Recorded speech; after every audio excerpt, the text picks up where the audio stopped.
Sudah pasti kita melihat juga langkah kawalan pergerakan ya di negara jiran kita juga, dan sudah pasti tumpuan juga terarah ke Indonesia, negara jiran kita, yang kita melihat bagaimanakah cara mereka mengawal pandemik COVID-19 ini, kerana kita melihat negara seluruh dunia ya berdepan dengan kesukaran dalam mengawal dan sebagainya. Dan ini yang ingin saya bersama dengan salah seorang warga daerah istimewa Yogyakarta, iaitu Uul Jihadan, yang bersedia Skype bersama dengan kita pada ketika ini. Terima kasih Uul kerana bersama dengan kami pada jam ini. Mungkin pertama sekali kalau digambarkan perkembangan di Yogyakarta itu pada ketika ini, adakah perintah berkurung masih lagi dilaksanakan di kawasan tempat Uul berada pada ketika ini?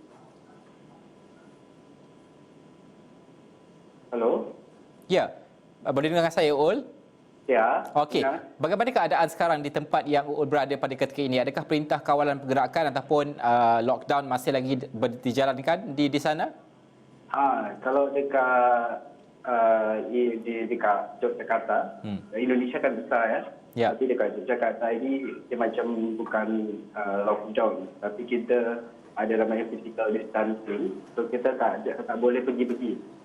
Tapi memang ada batasan untuk kita tak boleh pergi semau yang kita nak, yang pergi ke mana-mana. So kalau kita nak pergi ke bandar pun, kita have to report to the government, dan government itu banyak layernya, kita harus report kepada mereka. Dan kita harus juga ada quarantine 14 hari setelah ketibaan. Yogyakarta ini adalah kawasan yang sangat cantik sekali ya, dan juga adalah tarikan pelancongan, salah satu daya tarikan pelancongan untuk Indonesia. Bagaimanakah keadaannya sekarang? Adakah masih ada kelihatan pelancong di sana pada ketika ini, dan bagaimana mereka ini, pergerakan mereka kalau ada perhatikan? Kalau di sini untuk flight itu memang masih ada untuk flight pergi keluar daripada Yogyakarta International Airport. Tapi ada batasan, memang kurang sikit ya, kurang banyak sangat. Hotel pun juga kurang untuk orang yang tinggal dekat sana. Dan kita boleh lihat dalam semua dekat Jogja ni memang bukan lockdown, tapi kita memang ada batasan. So kita ada macam physical distancing ya. Tak boleh ada macam kumpul, tak boleh ada macam lepak, macam kita tak boleh ada coffee shop pun tak boleh buka, tapi kita boleh online untuk belanja. Macam itu. Ada pihak berkuasa yang mengawal keadaan lah, maknanya tidak boleh berkumpul dan sebagainya kan? Ya, betul. Betul. Tapi dia macam traditional market, and then petrol station, dan shop yang sangat groceries itu pasti buka. Tapi memang ada batasan untuk kita shopping dekat sana. Ya, essential lah, yang mana penting, pasar raya dan sebagainya, macam di Malaysia juga masih lagi buka. Bagaimana dari segi mungkin kempen untuk pemerintah menyampaikan mesej supaya orang menjaga jarak sosial, social distancing, jangan berkumpul dan sebagainya.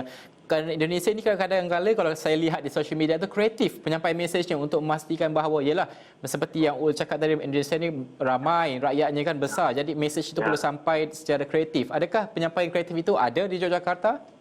Ya, ada. Kita banyak kempen di sini.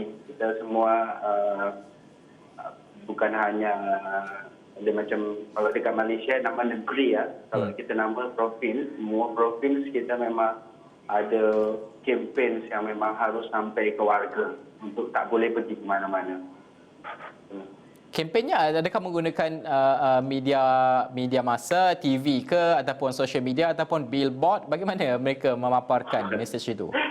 Tak, kita semua dekat sini ada TV. Sekarang banyak orang pada tengok ya, TV dan social media. Ya. Adakah ada juga pesanan SMS, orang kata kalau di Malaysia ini setiap hari kita akan menerima SMS daripada Majlis Keselamatan Negara kan, mengatakan jaga jarak sosial dan sebagainya. Kalau di sana itu, adakah itu juga dilakukan, penghantaran mesej peribadi? Ya, betul. Ada. Semua mesej daripada provider dan semuanya, provider telefon, itu mesej kita semua. Government pun dia mesej untuk kita dalam telefon kita. Bagaimana untuk Uul selaku penduduk di Yogyakarta untuk semua pelancong, bukan saja dari Malaysia kan, Malaysia sekarang ni memanglah tidak boleh keluar untuk pelancong, tapi sekiranya nanti apabila, kalau di Malaysia ini kita panggil PKP ya, apabila PKP hilang nanti ataupun sudah pun dihapuskan, mungkin akan bermulanya pelancongan. Tapi kita melihat COVID ini bukannya setahun dua, peperangan kita tempoh yang panjang ya menurut WHO. Betul. Apa nasihat UU sendiri kepada pelancong yang mungkin ingin berkunjung ke Jogja selepas ini dalam tempoh jangka masa panjang lagi? Orang yang rindu dengan Yogyakarta, kita kalau pergi ke Yogyakarta selalu datang pergi ke Prambanan Temple, ada Palace dan ada juga Borobudur. Tapi sekarang ni semua tempat tutup, close. So untuk kawan-kawan daripada warga Malaysia, jangan pergi ke mana-mana dulu. Tiba saatnya nanti Jogja akan menyambutmu. Ya.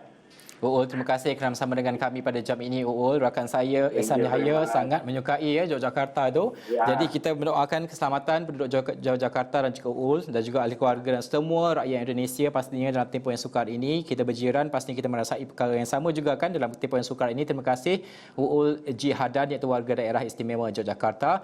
Dan itu bagaimana kita melihat negara jiran kita dan juga kita samakan dengan Malaysia dari segi kita melawan musuh yang sama COVID-19 ini. Bagaimanakah kita boleh belajar antara kedua-dua negara ini, kelemahan dan juga kelebihan kita, sama-sama kita bantu-membantu.